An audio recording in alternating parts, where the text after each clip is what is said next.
el sermón profético de Jesús o sermón apocalíptico de Jesús de Mateo 24 y Mateo 25. ¿Cuántos de ustedes hicieron la tarea? Espero que hayan leído Mateo 24 y Mateo 25. Yo espero que no termine la semana sin que ustedes hayan leído el libro, esos dos capítulos especialmente. Pues bien, mis queridos, hasta el día de ayer estamos estudiando las señales que el Señor Jesucristo le estaba dando a los incrédulos.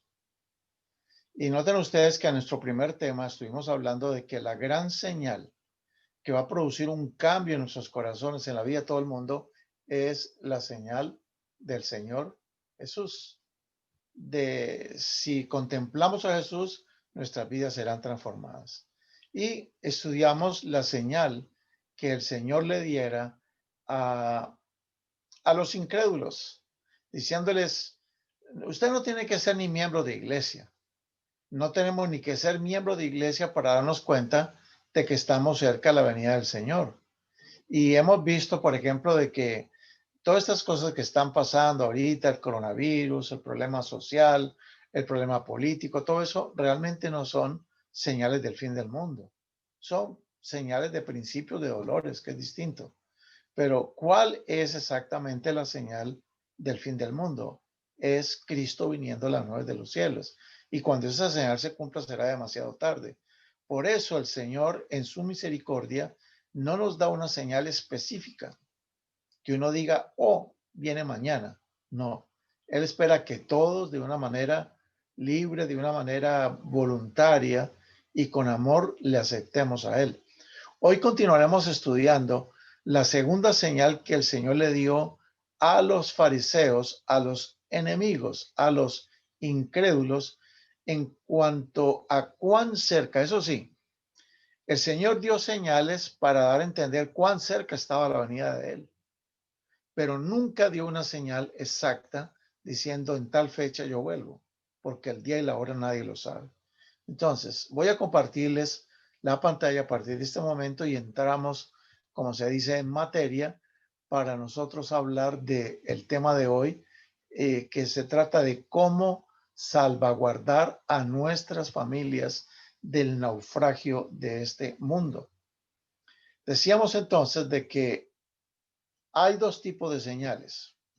Si usted es una persona creyente, el tema de hoy es un tema donde, vamos a decir, le va a ayudar para explicarle a otros. Los hijos de Dios no necesitamos señales. Los hijos de Dios lo único que necesitamos es creer en las promesas de Él. De modo que la señal de hoy es para gente que no cree, pero vamos a aprender el tema para que nosotros podamos mostrarle a la gente, miren, Él dijo esto y noten ustedes cómo se ha cumplido. ¿Qué fue lo otro que Jesús dijo? Si vamos entonces a la conversación que Jesucristo tuviera con los fariseos, Él les dio una señal, una segunda señal a raíz de la pregunta que le hicieron. Los fariseos le preguntan, acuérdense, los fariseos enemigos de Jesús, ¿cuándo has de venir o cuándo ha de venir el reino de Dios? Y él le respondió, el reino de Dios no vendrá como, no vendrá con advertencia. O sea, yo no voy a dar una señal como para que ustedes piensen de que yo ya vengo. No, porque el reino de Dios no va a venir con advertencia.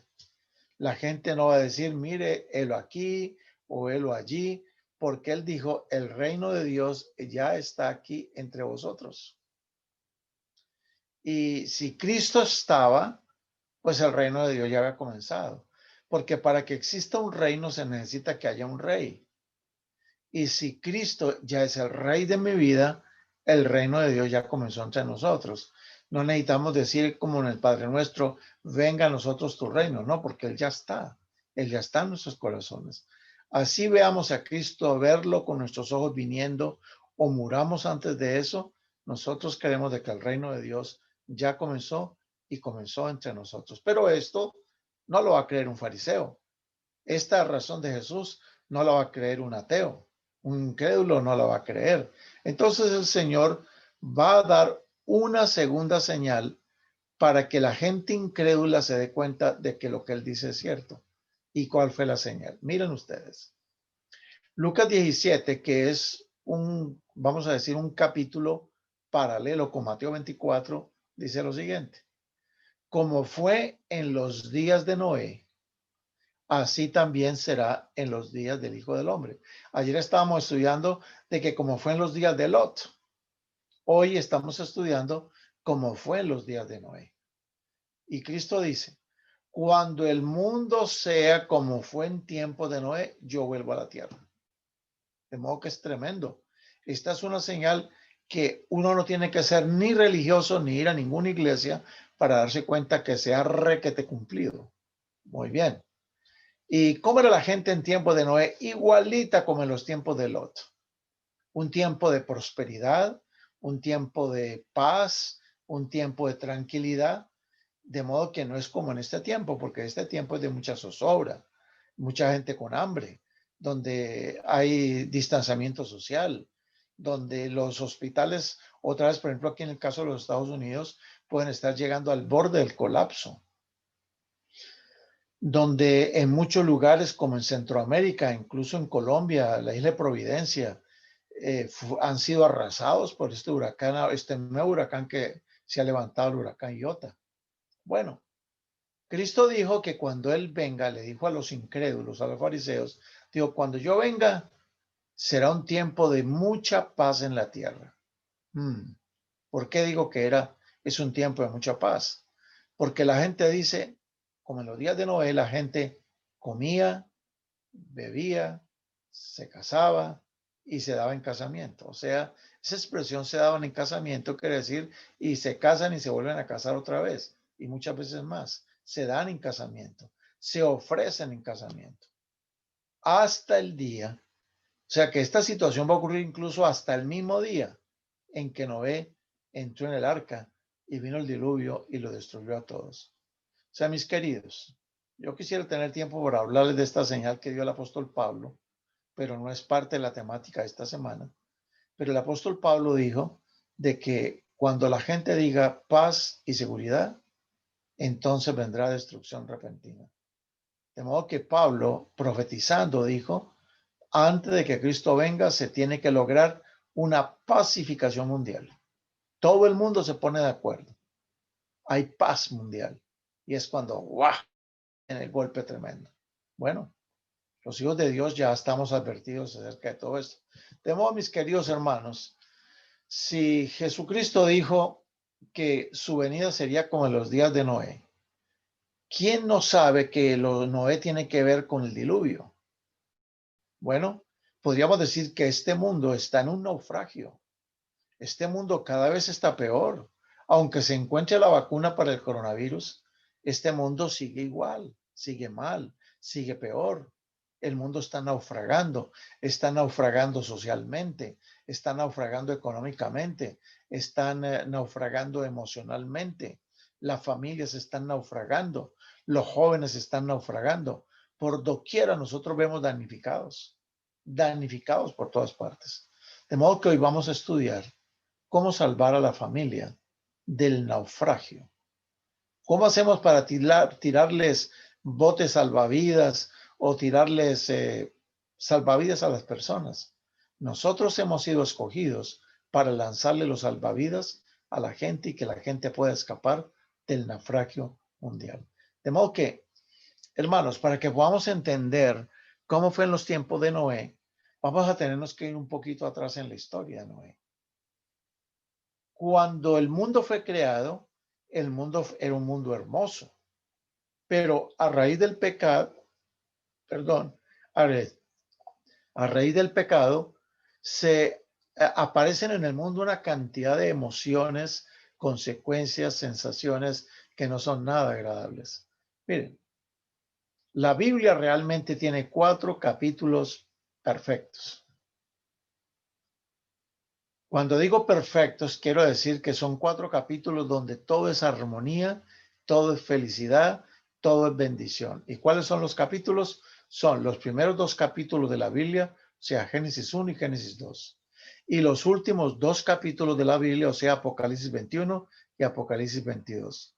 Los 2 primeros capítulos de la Biblia son de armonía perfecta. Y los últimos 2 capítulos también son de armonía perfecta. El capítulo 3 de Génesis es el capítulo más triste de toda la Biblia. Si fuera por mí, yo lo arrancaba, pero no lo arranco por temor a mi Dios y sobre todo porque hay un versículo en Génesis 3 que es el que vale la pena y es Génesis 3:15. ¿De qué habla Génesis 3:15? Habla de la gran promesa de Dios de que un día alguien iba a venir a destruirle la cabeza a la serpiente. Pero miren ustedes, si ustedes leen Génesis 3 desde el principio, se van a dar cuenta que Génesis 3 tiene el primer diccionario de palabras feas. Miren ustedes las palabras feas de Génesis 3. Primera palabra fea, miedo. ¿A quién le gusta tener miedo? Génesis 3:10. Segunda palabra fea de Génesis 3. Génesis 3:13, el engaño. ¿A quién le gusta ser engañado? Tercera palabra fea, maldición. ¿Qué tal esa? Génesis 3:14. Miren ustedes, solamente en 3 versículos tenemos 3 palabras horrendas que aparecen en la historia de la humanidad. En Génesis 3:15, enemistad. En Génesis 3:16, el dolor. En Génesis capítulo 3, versículo 19, la muerte. ¿Cómo le parece? Mis hermanos, si no fuera por el versículo 15, realmente que sería muy triste la Biblia. Porque el versículo 15 dice, voy a poner enemistad entre ti y la mujer, entre tu simiente y la simiente suya. Está hablando de un hijo de la mujer. Y dijo que este hijo de la mujer le heriría en la cabeza a la serpiente, pero que un hijo de la serpiente heriría al hijo de la mujer en el calcañar. Esta es una clara alusión a Jesucristo. Déjenme decirles, hermanos, todas las profecías nacen en Génesis 3:15, pasan por Génesis 3:15 y aterrizan en Génesis 3:15. Toda la Biblia se resume en Génesis 3:15. Ahí está el gran conflicto entre Cristo y Satanás y cómo finalmente Cristo lo aplastará. De modo que ese es el versículo clave de todas las Sagradas Escrituras. Toda la Biblia habla de este gran conflicto y habla de la gran victoria de Cristo Jesús finalmente. Bueno, imagínense cuando Adán y Eva, después de que el Señor los corre, los echa, los arroja del Edén. Ellos salieron del Edén, pero se fueron con una promesa. Y la promesa, todos los días pensaban en la promesa. ¿Se imaginan el día que Eva le dijo a su esposo, amor, estoy embarazada? ¿Se imaginan la alegría de Adán y Eva? Iban a tener su primer hijo. Y ellos dijeron, amor, ¿será que este niño va a ser el que le aplaste la cabeza a la serpiente? Y el niño nació y lo llamaron Caincito. Pero a los pocos meses después, la mujer sorprende a su marido y le dice, mi amor, estoy embarazada otra vez. Y ahora sí que estaban confundidos el par de viejos. ¿Por qué? Porque por un lado está Caincito y ahora el segundo niño se llama Abelito. Y los padres miraban a sus 2 hijos y decían, ay Dios mío, Señor, dinos por favor, ¿cuál de los 2 es la simiente que tú prometiste que iba a aplastarle la cabeza a la serpiente? Ustedes se imaginan lo que Adán y Eva sintieron cuando en un solo día se enteraron del final triste de sus 2 hijos. En un solo día perdieron sus 2 hijos. Abel porque fue asesinado y Caín porque fue arrojado de la presencia de Dios. De modo que la tristeza más grande se entró en los corazones y Adán y Eva vieron que por culpa de su pecado habían perdido sus 2 primeros hijos. Y la gran promesa de quién sería la simiente, pues quedó en el aire. A partir de ese día, todas las mujeres de Israel, las mujeres descendientes de Adán y Eva, soñaban con ser la madre de la simiente. Por eso para una mujer en Israel, no dar a luz un hijo era una maldición muy grande. Todas soñaban con ser la madre de la simiente, porque esa es la gran promesa de Dios. Bueno, mis hermanos, miren ustedes qué cosa tan triste nos va a registrar aquí las Sagradas Escrituras. Vamos a a irnos a Génesis capítulo 4. Yo al principio me preguntaba por qué Dios o por qué la Biblia le dedica tiempo para hablar de los hijos de Caín. Cuando el mismo Juan dice, o el mismo Lucas dice, o Hechos de los Apóstoles dicen de que hay tantas cosas que se pudieron haber escrito de Jesucristo y de su trabajo. ¿Para qué dedicarle versículos a los descendientes de Caín? Pues vamos a ver por qué. Aquí hay una razón muy tremenda. Cuando Caín supo que Dios lo estaba arrojando del Edén, de la puerta del Edén, dice en Génesis 4:13, en la primera parte, grande es mi castigo para ser soportado. Caín estaba enojado con Dios. Caín estaba resentido con Dios y tenía sus supuestas razones. Por ejemplo, ¿qué razones podría haber tenido Caín? Pues una de las cosas que se cree y que sabemos por revelación es que Caín consideraba que Dios había sido muy injusto y que porque simplemente sus papás comieron un fruto, por eso los arrojó del Edén. Dice, qué cosa tan injusta. Ese es un Dios tirano. Ahora, cuando Caín y Abel van a hacer altares y se presentan delante de Dios, Caín llevó lo mejor que él tenía, que era un agricultor, llevaba lo mejor de la tierra, pero Caín se dio cuenta de que Dios no miraba con agrado su ofrenda. Caín estaba resentido con Dios. Dice, este Dios no es agradecido. Yo trabajo para traerle un sacrificio y él no me lo acepta. Yo estoy dando lo mejor. Yo no estoy trayendo la papaya más podrida. Yo no estoy trayendo los plátanos más secos. No, yo traigo lo mejor de la tierra. Y él notaba cómo Dios miraba con agrado a su hermano Abel. Por eso Caín, usted va a notar cómo Caín se expresa. Él dice, grande es mi castigo para ser soportado. Y dice algo terrible, que yo quiero preguntarles de dónde él aprendió esto. Dice en la segunda parte de Génesis 4:13. He aquí, le dice Caín a Dios, he aquí que me echas hoy de la tierra. ¿Y qué voy a hacer? De tu presencia me esconderé. ¿Dónde aprendió Caín el hecho de que se podía esconder de la presencia de Dios? Pues de sus padres, que fue lo que hicieron Adán y Eva tan pronto pecaron. Se escondieron de la presencia de Dios. Y por eso es que el pecado, queridos hermanos, amigos, pecar es escondernos de la presencia de Dios. Esa es la esencia del pecado. Usted no querer estar en la presencia de Dios. Y lo que más anhela a Dios es estar con nosotros. Y nosotros no queremos estar con Él. Pero Dios nos ayude a nosotros para querer siempre estar en su presencia, porque querer estar en la presencia de Dios significará mucho. Un cambio total y radical en nuestras vidas, en nuestros gustos, en nuestras aficiones, en todo. Y bueno, miren ustedes que Caín dice, me voy a esconder de tu presencia, yo no quiero saber nada de ti. La escritura registra en Génesis el capítulo 4 y en el versículo 17 de que Caín conoció a su mujer. Espera un momentito, me dirá alguien, espera un momentito, pastor. ¿Cómo así que conoció a su mujer? Mire, déjeme decirles algo. La Biblia no fue escrita a manera de un diario. Entre un versículo de la Biblia y otro versículo de la Biblia pueden pasar 5 años, 10 años, 50 años, 60, 100 años. O sea que la Biblia no está escrita de una manera de cronología exacta día por día como un diario, un calendario, no. Entre el versículo 16 y el versículo 17 pasaron muchos años. La Biblia no registra los nombres de todos los hijos que tuvieron Adán y Eva. Solo menciona los más importantes dentro del gran conflicto de los siglos, el conflicto entre el bien y el mal. De modo que Caín conoció a una mujer, a cual una hermana de él, y esa hermana le concibió y le dio a luz a un muchacho al cual le pusieron el nombre de Enoc. Pero este no es Enoc el bueno, este es, ¿qué tipo de hijo sería este? ¿Ustedes creen que Caín le contaba las historias de la Biblia a Enoc? A este Enoc. ¿Ustedes creen que Caín le hablaba bien de Dios a Enoc? Yo creo que ni le mencionaba para nada a Dios.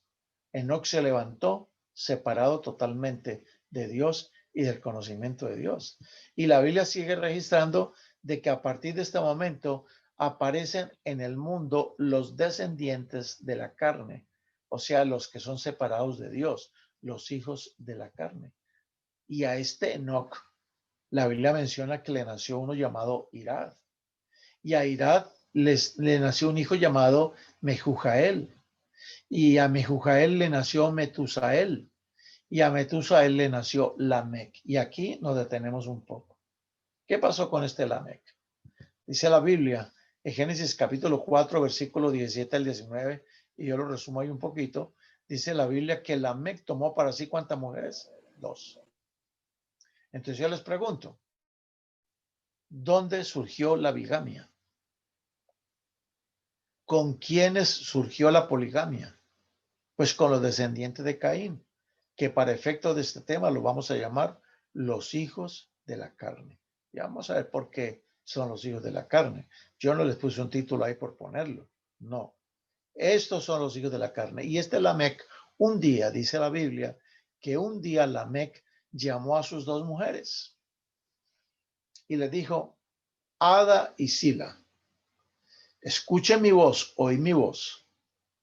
A un hombre maté por haberme herido hoy en el trabajo. Estoy agregando lo del trabajo. A un hombre maté por haberme herido y a un joven lo maté por haberme golpeado. ¿Qué tipo de conversación es esta entre un marido y sus mujeres? ¿Qué le está tratando de decir Lamec a sus mujeres? Yo diría, hermanos, que en un descendiente de Caín nace la violencia doméstica, nace la maldad, la violencia. Y ahora noten ustedes lo que sigue diciendo Lamec. Lamec va a decir lo siguiente. Vamos a ver qué dice. Si 7 veces será vengado Caín, Lamec lo será 70 veces 7. Oh, esperamos un poquito. Esta expresión, este juego de palabras aquí se parece mucho a otro juego de palabras que está en la Biblia. ¿A qué le recuerda a ustedes? Dice, si 7 veces Caín será vengado, Lamec lo será 70 veces 7. O sea que en un descendiente de Caín, ¿qué es lo que nace? La venganza, el espíritu de la venganza. ¿Saben a quién dijo un día algo parecido? Algo parecido. ¿Lo dijo quién? El Señor Jesucristo. Porque un día el Pedro se le acerca a Jesús y le dice, Señor, ¿cuántas veces perdonaré a mi hermano que peque contra mí? ¿Hasta 7? Note, lo perdonaré hasta 7. Y Jesús le contesta, no te digo hasta 7, sino aún hasta 70 veces 7. ¿Qué tal eso? O sea que Jesús es todo lo contrario a los descendientes de Caín. Los descendientes de Caín hablan de venganza, pero Jesucristo habla de perdón. Miren qué maravilla. Qué confundidos estaban los hijos de Caín. Qué confundido estaba Caín. Caín tiene un concepto equivocado acerca de Dios. Y la gente que tiene un concepto equivocado de Dios, que no conoce a Dios realmente, es gente que está pensando y hablando de esta manera. Pues bien, mis hermanos, los hijos de la carne, como los descendientes de Caín, dice, si 7 veces es vengado Caín, Lamec lo será vengado 70 veces 7. Ahora, ¿por qué yo dije que los descendientes de Caín son los descendientes son los de la carne? Porque mira lo que dice el apóstol Pablo en Romanos 8:7. Por cuanto los designios de la carne son enemistad contra Dios, porque no se sujetan a la ley de Dios, y si los pobrecitos quisieran hacerlo, tampoco pueden. Entonces, ¿por qué los llamamos a los hijos de Caín los hijos de la carne? Porque son enemigos de Dios. Caín era enemigo de Dios y toda su descendencia es enemiga de Dios. Y es el apóstol San Pablo el que bautiza con el nombre de hijos de la carne a todos los descendientes de Caín o a todos los que están en enemistad contra nuestro Dios. Pero bueno, ahí la Biblia como que termina el ciclo de los hijos de Caín y se vuelve otra vez a la parejita triste. Se vuelve otra vez a Adán y Eva. Y note lo que dice en Génesis 4:25. Y ojo que aquí viene una cosa tremenda, espectacular. Conoció de nuevo a Adán a su mujer, la cual dio a luz un hijo, y llamó su nombre Set, pues dijo, Dios me ha dado otro hijo en lugar de Abel, a quien mató Caín. Y ahora noten, y a Set también le nació un hijo, al que puso por nombre Enos. Momento subrayar. ¿Qué ocurre entre los hijos que se quedaron con Adán y Eva en la puerta del Edén? ¿Qué fenómeno ocurre entre ellos? Mientras los hijos de Caín se fueron lejos de la tierra porque Dios los expulsó y ellos se van como enemigos de Dios y nacen separados de Dios, desprecian a Dios, no se sujetan a Dios. Ahora, los que se quedan con Adán y Eva en la puerta del Edén, rindiéndole culto a Dios, ellos comienzan a hacer algo con un nieto de Adán y Eva. ¿Cómo se llamaba el nieto? Enos.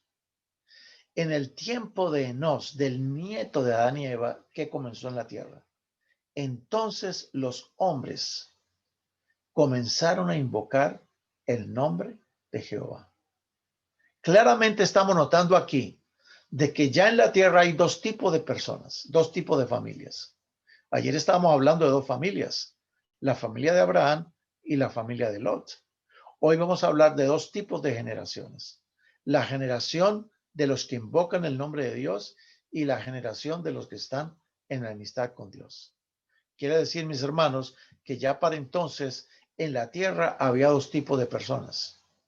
Estaban los hijos de Dios, que son los que invocan a Dios, los que buscan a Dios, los que aman a Dios, los que les gustan las cosas de Dios, como ustedes y como a mí. Estos son los descendientes de Set, de Enos. Pero por otro lado, en otra parte de la tierra están los hijos de los hombres, que son los descendientes de Caín. Y hay algo tremendo acá, es que los hijos de Dios son primos hermanos de los hijos de los hombres. ¿Son primos o no? ¿Qué son los hijos de Enos con relación a los hijos de Caín? Primos, son primos. Pero los hijos, los descendientes de Set son hijos de Dios. ¿Por qué? Porque como dice el apóstol Pablo en Romanos 8, él dice que los que son guiados por el Espíritu de Dios, estos son los hijos de Dios. Estos son los que invocan a Dios, los que buscan a Dios. En cambio, los hijos de los hombres son los que están en enemistad con Dios, no se sujetan a la ley de Dios y no pueden tampoco, si quisieran ellos, no podrían invocar el nombre de Dios. Están separados totalmente de Dios. Pues bien, mis hermanos, ¿sabían ustedes que la Biblia al principio no iba a tener sino 5 capítulos? ¿Sí sabían eso? La Biblia en el principio no iba a ser sino de 5 capítulos y un pedacito. ¿Por qué? Porque vamos a leer lo que dice Génesis 6:6. En Génesis 6:6 dice, y se arrepintió Jehová de haber hecho al hombre en la tierra, y le dolió en su corazón.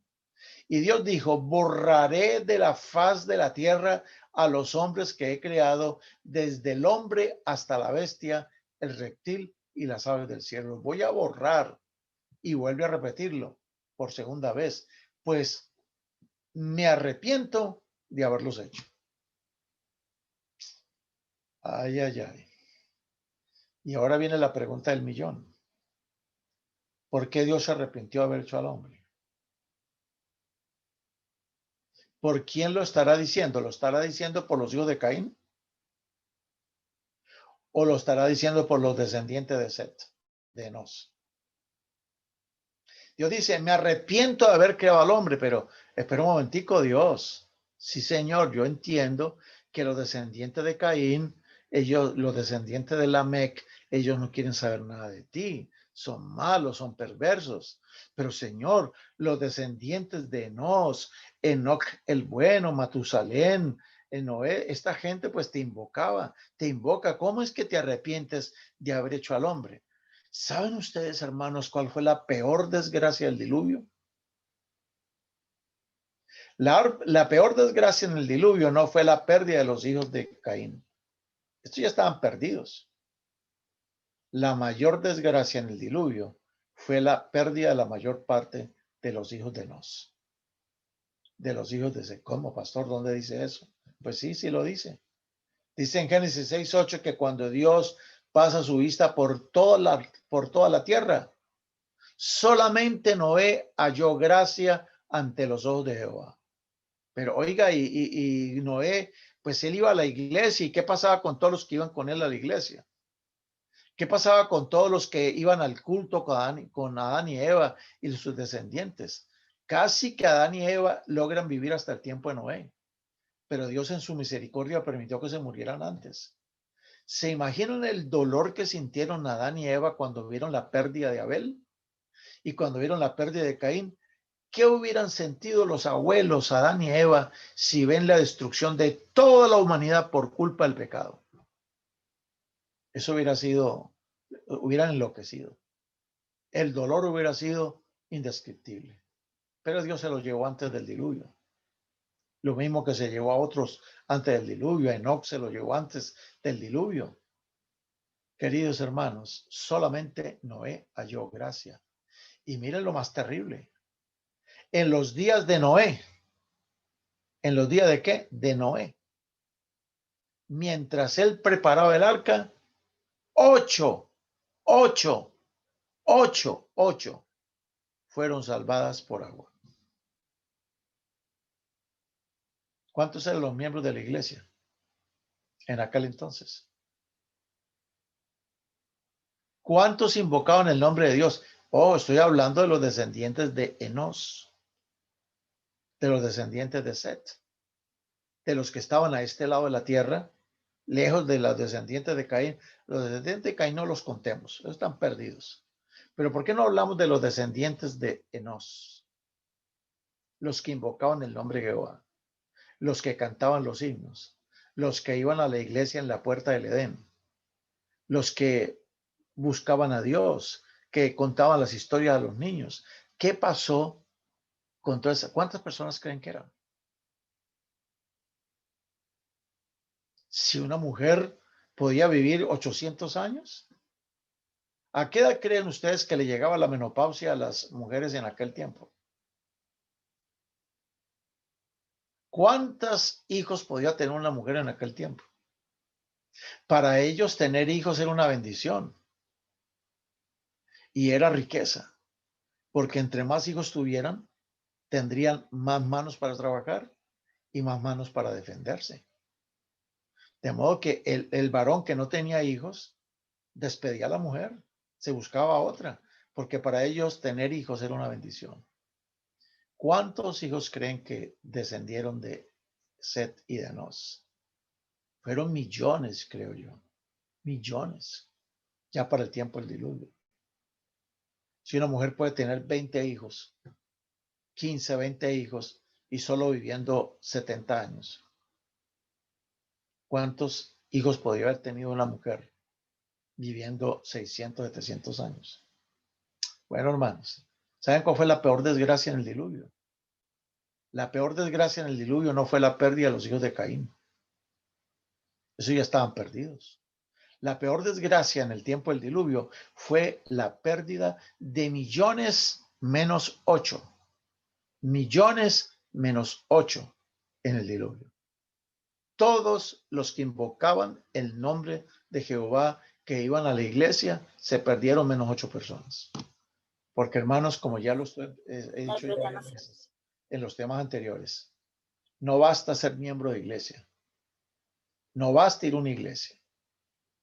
Si nosotros no tenemos una relación poderosa con Dios, una relación completa con Dios, como Noé la tenía con Dios, si nosotros no estamos en la gracia, si no vivimos a día tras día con Dios, en comunión, Noé era un hombre que todos los días caminaba con Dios, como su abuelo Enoc. Era un hombre que dedicó sus días, sus fuerzas, sus riquezas para construir un barco. Y cada martillazo que él daba, sus hijos lo imitaban, sus nueras, su mujer. Muchos de los que murieron antes del diluvio, algunos que eran consagrados, me imagino que le ayudaron a construir el arca también, porque creían en lo que Noé decía. Él fue el pregonero de justicia en aquellos tiempos. Dice, hermanos, solo 8 personas se salvaron. Pues bien, hermanos, mire lo que Jesús de Cristo dijo. Tomemos nota acá y amarrémonos bien el cinturón, que no nos caigamos de la silla. Jesús dijo, como fue en los días de Noé, así también será en los días del Hijo del Hombre, como fue en los días de Noé. Entonces, si yo quiero saber cuán cerca está Jesús, porque el día y la hora no lo sabemos, pero sí sabemos las condiciones que habrá en el mundo justo antes de que Él venga. Jesús de Cristo dijo, como fue en los días de Noé, así también será en los días del Hijo del Hombre. Ok, entonces, está fácil el tema, está muy sencillo. ¿Y cómo fue en los días de Noé entonces? Bueno, vamos a tener que irnos para el tiempo de Noé y mirar qué dice la Biblia, cómo era la gente en aquel entonces. Y entonces vamos a mirar cómo era la gente en aquel entonces y vamos a comparar cómo es hoy en día. Y vamos a comparar si estamos en las mismas condiciones como la gente en los tiempos de Noé. Ahí va, ¿listos? Primera condición. En los días de Noé hubo una apostasía general en la iglesia. ¿Y qué fue lo que pasó? ¿Cómo así que una apostasía? ¿De qué está hablando? Pues mis queridos amigos y hermanos, noten ustedes lo que dice aquí la palabra del Señor, lo que dice el libro de Génesis, el capítulo 6 y el versículo 2.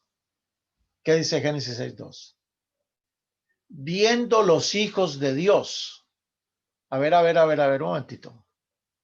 Miren con cuidado la frase. Viendo los hijos de Dios. ¿Quiénes son los hijos de Dios? ¿Los descendientes de Caín o los descendientes de Enos? Los descendientes de Enos no eran los ángeles. Viendo los hijos de Dios, o sea, los primos de este lado, los descendientes de Enos, que las hijas de los hombres, ¿quiénes eran las hijas de los hombres entonces? Los descendientes de Caín. Viendo los hijos de Dios, que las hijas de los hombres eran hermosas, las primas de aquel lado, qué lindas son.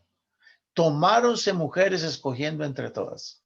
Este fue el inicio de la gran apostasía de la iglesia del tiempo de Enos. Los que invocaban el nombre de Dios empezaron a juntarse con las hijas, con las primas que eran del mundo, hijas de la carne, hijas en enemistad con Dios. Por eso es que la palabra del Señor hablando de esta situación, él hizo una advertencia en 2 Corintios 6:14. Él dijo, no os juntéis. Este es un mandato. Él no dice, les sugiero, les propongo. Él dice, es una orden. No se junten en yugo con los infieles. Porque ¿qué compañía tiene la justicia con la injusticia? ¿Y qué comunión puede haber entre la luz con las tinieblas? No es que nosotros seamos fanáticos, extremistas. Por eso cuando le decimos a los hijos, mire, si te quieres conseguir una novia, busca una chica en la iglesia. Pues que las niñas de la iglesia son tan feas. Es que las niñas de la iglesia, eso no vale la pena. En cambio, vemos las primas del otro lado, más allá de la cerca, y esas son muy lindas. No, yo la convierto. ¿Qué cuento que la convierto? Eso no es así. Empecemos por ahí. Si yo me aparto de lo que Dios dice, porque eso fue lo que dijo Caín. Caín dijo, me esconderé de la presencia de Dios.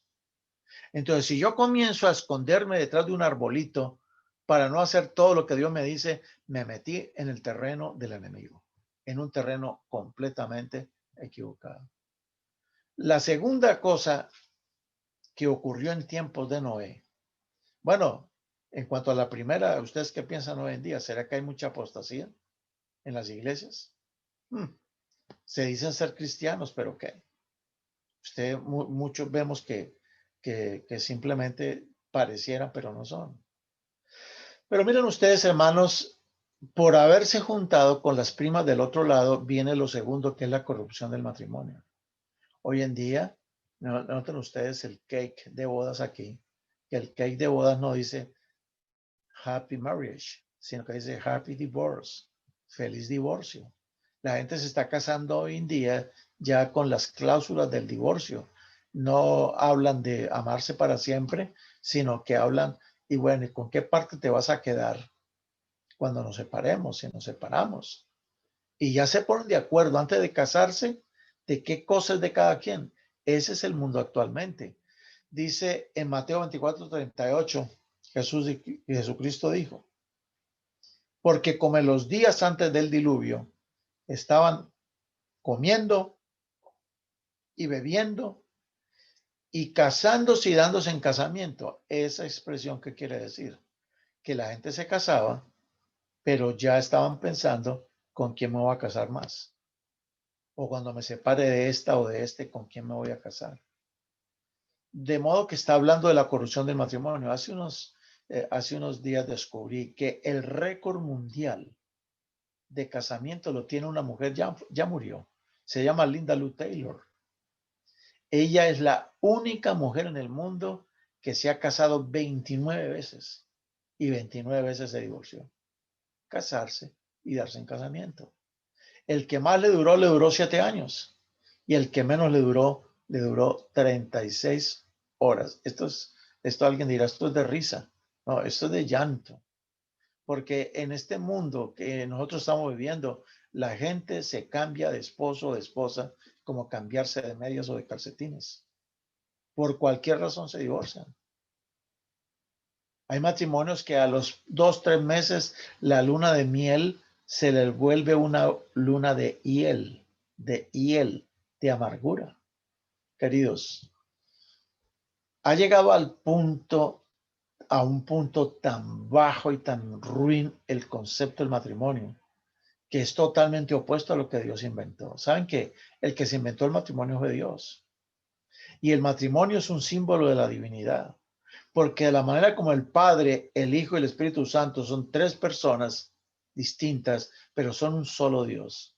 El matrimonio fue hecho imagen de Dios, porque es un hombre, es una mujer, dos personas distintas, pero uno solo. El matrimonio es un símbolo de la divinidad. Y con la presencia de Dios, entonces ahí están los tres. Los tres llegan a ser uno, el marido, la mujer y Dios. Los tres distintos, pero un solo, una sola familia verdadera.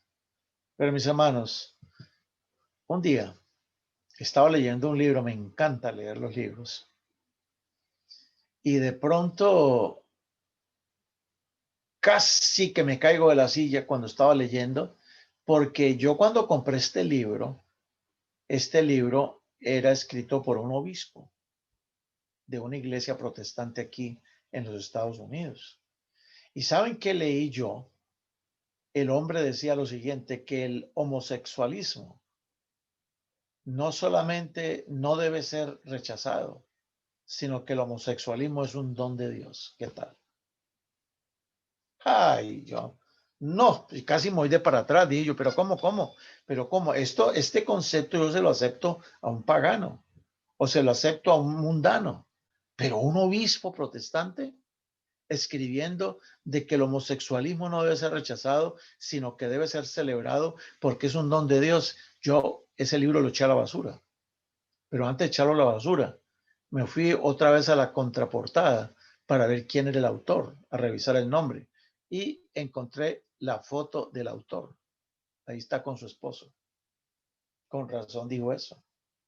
Es un obispo llamado Mel White. Está en este país. Y su esposo se llama Gary Nixon. Miren hasta qué punto se llegó lo del matrimonio. Cuando Dios hizo al hombre al principio, a un Adán le hizo una Eva. Y le dijo, creced y multiplicados. Yo voy a repetir lo que dije en el día de ayer. Nosotros no estamos en contra de los homosexuales. Estamos en contra del pecado. Porque se ama al pecador, pero se aborrece al pecado. Y mis hermanos, la corrupción no va solamente por ahí. El matrimonio se ha corrompido de tal manera que mire lo que pasó hace unos meses, años atrás en México. en una de esas comunidades del sur de México, donde una persona se casó. Y miren ustedes el novio entrando allí a la iglesia, toda la comunidad presente, la mamá entregando al hijo, y allá estaba el sacerdote echándole la bendición. Y ustedes quieren saber quién era la novia. Pues mire, la novia está llevada por el novio en los brazos. ¿Están viendo la foto? Él lleva a la novia en los brazos. Ay, no, pastor, no me diga que se casó con una bebé. No, no se casó con una bebé. Mire con quién se casó. ¿Usted no les parece? Alguien se va a reír. Alguien dirá, no, pero que te están locos. Bueno, se tuvo que casar con una cocodrilo. Se quiso casar. Y tenía que amarrarle la boca para que no le hablara, para que no le contestara. Pero usted se imagina casarse con una cocodrilo en los tiempos del diluvio, antes del diluvio. La zoofilia estaba en todo su furor. Hombres y animales cohabitando. No que tenían mascotas, no. Hacían vida marital con las mascotas. Esa era la descomposición de aquel entonces. Y mis hermanos, el asunto no ha cambiado hoy en día. Hoy está peor. Hay tanta cosa que no se dice y no se cuenta, simplemente porque eso es horroroso.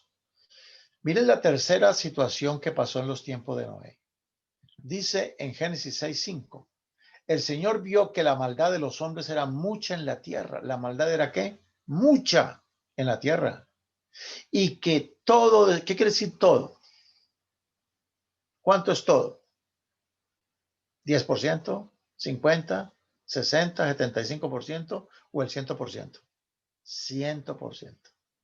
Y que todo designio de los pensamientos del corazón de ellos era de continuo, solo el mal. Eso eran los tiempos de Noé. ¿Y cómo estamos hoy? Usted se imagina cuánta gente no andan engañando en este tiempo de coronavirus, abusando de los viejitos, robándolos, estafándolos, robándose la identidad de las personas. O sea, uno dice, ¿cómo es posible que haya tanta maldad en esta tierra? Bueno, el apóstol Pablo nos hace una advertencia. En 2 Timoteo capítulo 3, versículo 1 al 4, él dice, ten presente que en los últimos días sobrevendrán momentos difíciles. Los hombres serán desnaturalizados. Oh, esa palabra desnaturalizada es una palabra muy tremenda. La palabra desnaturalizado quiere decir que los hombres han perdido su naturaleza. O sea, son hombres, pero ellos consideran que no son hombres, que son otra cosa, mujeres. Y hay mujeres que dicen, no, yo no soy mujer, yo soy hombre. Desnaturalizado quiere decir que ha perdido su naturaleza, su identidad y está adoptando nuevas identidades. Desnaturalizados. Y dice en los últimos días, hombres implacables, disolutos, despiadados, traidores, más amantes de los placeres que de Dios. Y dice en los últimos días. ¿En qué tiempo estamos viviendo? Yo no puse todas las palabras porque no cabe el espacio acá, pero mis queridos, estamos viviendo en los tiempos. Hoy hemos llegado al nivel más alto. Yo no sé si decir el más alto o el más profundo.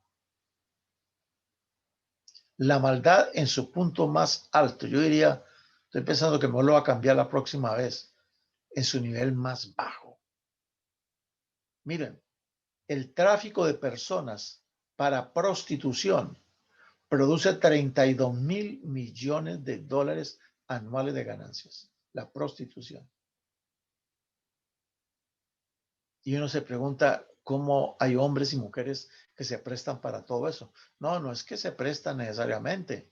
¿Cuántos niños y niñas desaparecidos que nunca más vuelve a saber de ellos? Lo posible es que se lo han llevado a otro país, ya los están prostituyendo, los ponen a pedir limón en las esquinas, están abusando de esos niños y esas niñas que se han perdido.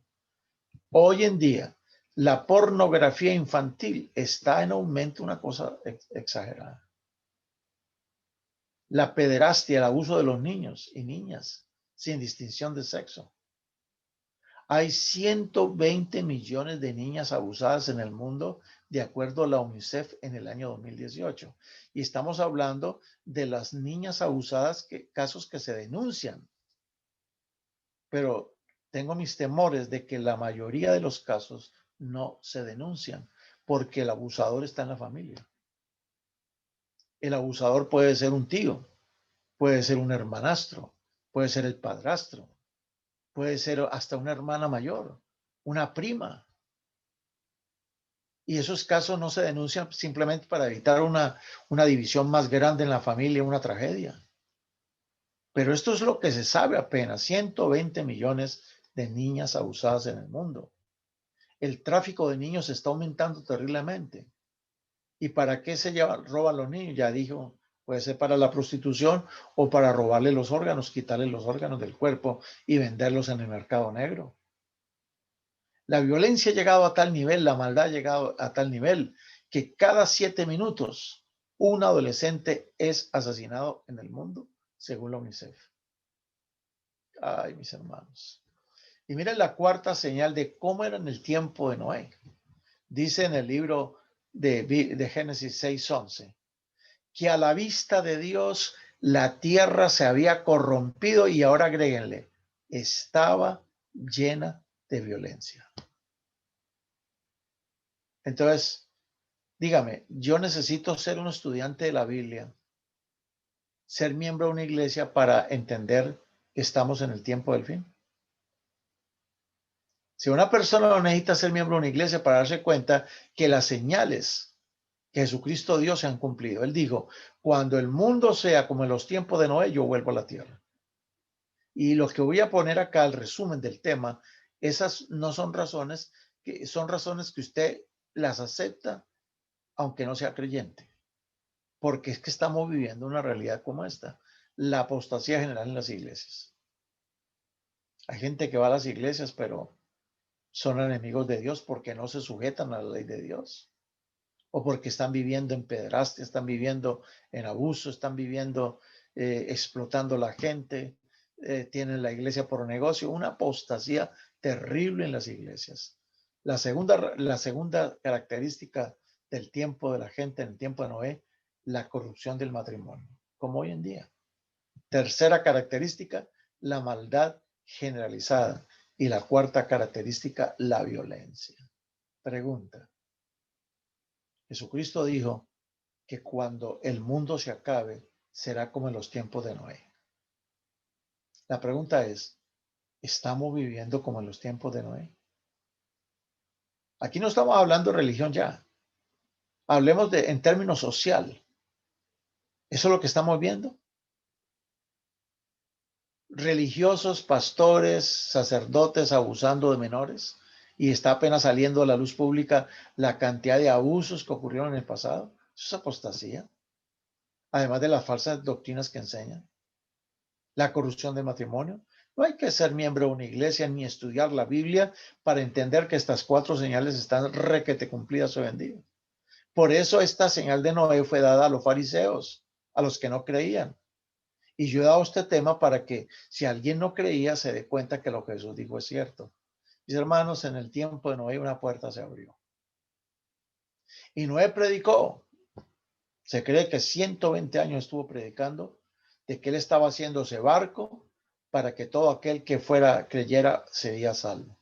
El que entrara por esa puerta se salvaría. Y toda la gente pues se burlaban de Noé. Yo me imagino que organizaban tours, paseos para mirar ese barco gigantesco que hicieron en medio de las montañitas.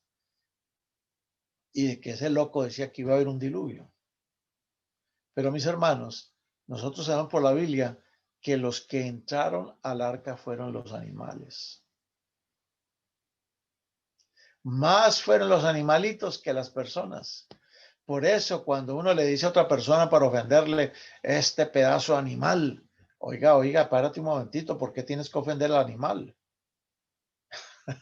O sea que comparar a alguien con un animalito es una ofensa al animalito. Porque dígame, ¿quién de los animales mata por placer? ¿Quién de los animales destruye su hábitat? ¿Quién de los animales destruye la naturaleza para ganar más dinero? No ocurre. Entonces, los animales, guiados por Dios, por un ángel, entraron al arca, pero no así los que tenían uso de la razón. Dios hoy en día, queridos, tiene una nueva arca. Y esa arca de madera es la cruz de Cristo. Todo aquel que acepte a Jesucristo, al que fue levantado de la tierra, podrá ser salvo. Y no hay otra puerta en el cual por la cual podamos entrar y ser salvos. Jesucristo es la puerta estrecha. Él es la puerta de las ovejas. Y no hay salvación aparte de Jesucristo. La salvación no es por una iglesia. No es que para que tú seas salvo tienes que ser miembro de esta iglesia. No. Para que podamos ser salvos necesitamos entrar, aceptar a Jesucristo como nuestro Salvador personal. Mira lo que dice el apóstol Pedro. No se tarda el Señor en cumplir su promesa, sino que es paciente para con nosotros. Segunda de Pedro 3:9. Y sigue diciendo segunda de Pedro 3:9, no queriendo que algunos perezcan, sino que todos se arrepientan. Dios tiene una nueva arca y esa arca es Cristo Jesús. Todo aquel que acepte a Cristo Jesús y entre por esa puerta será salvo del naufragio de este mundo. Este mundo se está ahogando. Este mundo va rumbo a su destrucción. Está naufragando y la única esperanza para nosotros es aceptar a Jesucristo. Pero mis hermanos, de la manera como una puerta se abrió, un día la puerta se va a cerrar también. Y cuando se cierra la puerta, demasiado tarde. ¿Por qué no aceptar al Señor en tiempos en que podríamos aceptarlo? Tú no tienes que resolver tu problema para ir a Jesús. Ve con tu problema a Jesús. Yo tengo que ir a Jesús con mis problemas, con mis limitaciones, con mis debilidades, con mis fallas, con mis errores, con mis problemas, con mis traumas, con mis complejos. Yo debo ir a Jesús como yo soy para darle la oportunidad que Él me quite mis cargas, para que Él me libere. Mis hermanos, no hay salvación fuera de Jesús. Un día la puerta se va a cerrar.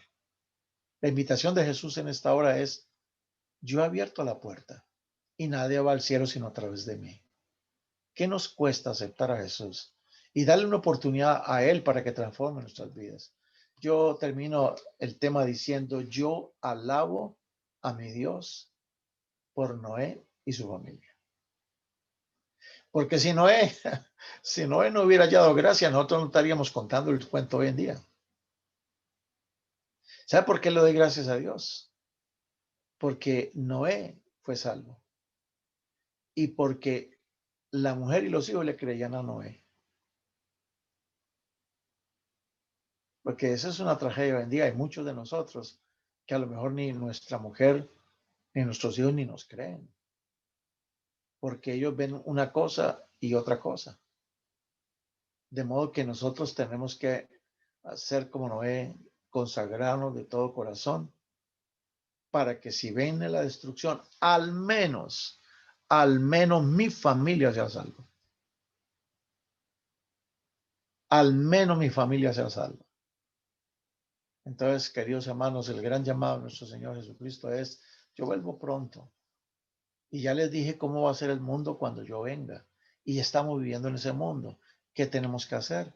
Consagrarnos con nuestros hijos, con nuestras hijas, tomar nuestras herramientas, nuestros martillos y construir esa arca. Ayer hablamos de Abraham levantando altares. Ahora nosotros tenemos que ser como una arca para nuestros amigos, para nuestros familiares, que ellos entiendan que no es metiéndose a mi iglesia, sino aceptando a Jesucristo como ellos podrían ser salvos del naufragio de esta humanidad. Yo quiero pedirle a usted allá que está en su casa, a los amigos, a los hermanos, que levanten su mano en señal de que aceptan a Jesús y de que le piden a Jesucristo que haga de su hogar un arca, donde la gente, sus hijos primeramente, y los amigos puedan ver que hay escapatoria para este naufragio. Vamos a orar. Padre Santo, te agradecemos en esta hora porque nos permitiste estudiar tu palabra.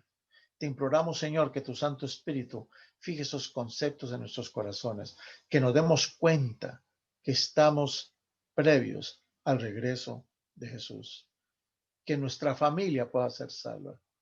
Señor, ayúdanos a ser como Noé, a dar ejemplo con nuestros actos, con nuestras palabras, que haya una concordancia entre lo que predicamos y lo que hacemos. Gracias, Padre, por tu amor y bendiciones. Derrama tu gran espíritu sobre todos mis hermanos, esa bendición que dice, Jehová te bendiga y te guarde. Jehová haga resplandecer su rostro sobre ti y tenga de ti misericordia. Que Jehová alce a ti su rostro y ponga en ti paz. Amén. Amén. Dios le bendiga.